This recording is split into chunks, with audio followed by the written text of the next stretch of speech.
Malladi Vishnu join అవుతున్నారు. So Malladi గారు, home voting కాదు పోలింగ్ స్టేషన్లో వేసిన ఓటు కాబట్టి షరతులను సడలించారు అని చెప్తున్నారు. మరి ఇందులో మీ అభ్యంతరం ఏంటి?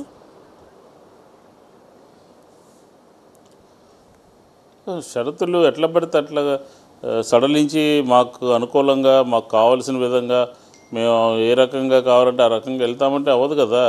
ఇది డెమోక్రసీలో పోలింగ్ సంబంధించినటువంటి అంశాలన్నీ కూడా ఎన్నికల కమిషన్ చూస్తుంది. ఎన్నికల కమిషన్కి సంబంధించి రాష్ట్రానికి ఒక రూలు, లేకపోతే జిల్లాకు ఒక రూలు, నియోజకవర్గానికి ఒక రూలు కాదు కదా.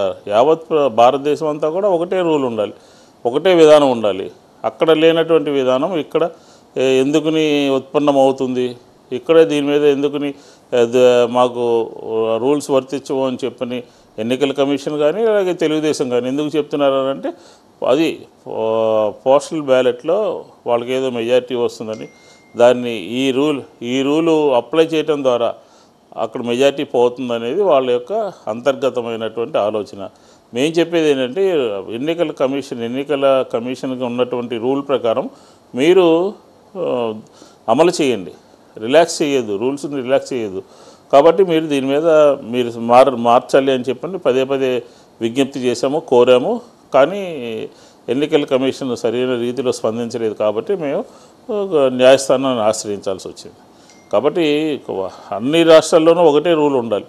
పోస్టల్ బ్యాలెట్కి ఏ విధంగా రూల్ ఉందో అంతే తప్ప ఆ రిక్వెస్ట్ చేశారని చెప్పని ఎవరు పడితే వాళ్ళకి ఏ విధంగా పడితే ఆ విధంగా వాళ్ళకి సమయానుకూలంగా ఆ రూల్స్ని మార్చి వాళ్ళకి అనుకూలంగా